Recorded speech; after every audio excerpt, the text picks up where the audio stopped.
My name is Mondejar, and I am the president of the Filipino Women's Network. In 2006, the Filipino community in the U.S. celebrated its centennial, 100 years of Filipino migration. And one glaring thing that I noticed was that the lack of women, or at least the documentation of the role of Filipino women in the last 100 years. And of course, since the mission of the Filipino Women's Network is about advancing Filipino women in the U.S. workplace, we said, this has got to be wrong. There's got to be, documentation or histories or pictures of the role of Filipino women in the U.S., but we found very little. So instead of going back, looking for pictures and histories and interviewing those who've been around the last 100 years, we thought, let's start now. Let's start with us. Let's start, what are Filipino women doing now in the U.S.? And this time capsule is really about archiving video stories of the accomplishments of these 100 women and publishing a coffee table book in an acid-free paper.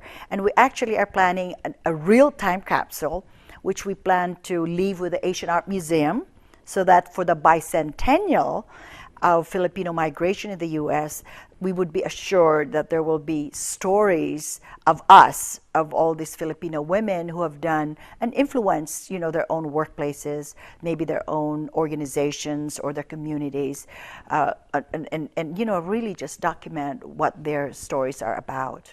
Another prime reason is that recently there was a study made, and we found out that there is a very high school dropout of Filipino youth. And one of the reasons for the high dropout rate is the lack of role modeling. So this is kind of a sub-reason of why we're doing this. We just felt that the stories of these Filipino women might inspire some young woman, young girl, or young man, for that Filipino especially. And so we plan to have these video stories distributed in schools and libraries, and also the Philippine consulates and embassies all over the U.S. and overseas. Our organization attracts women of all ages, from teenagers in high school to up to 70s. And so we thought, this is such a wealth of information.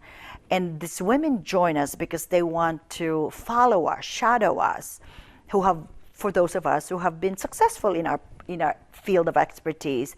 So Pinay Power 2012 is really about developing the next generation of leaders. It wasn't just about selecting them for the fabulous things that they're doing in the community or in their profession or in their industry or in their company, but also we asked them to woman tour a future leader, a future Filipino leader, and we asked them to sign off with us and say, I will come back in 2012 to the Filipina Summit in October 2012 with a protege, with at least one protege. And then this year, actually, in 2009, we're going to search the next 100. And part of it was because, why stop at 100? If we could have 400 women in 2012 and 200 emerging leaders, wouldn't that be fabulous for our community, and also for us to pass on our values, our expertise, our learnings. And so it's not just about preserving our culture and our accomplishments in a time capsule, but also actually share that with younger women. Hopefully we can inspire someone to maybe run for political office, go for president position, or at least maybe go for their dream or work their passion. And so we thought this would be the best way, the best legacy for us to share with our community, give back to our community.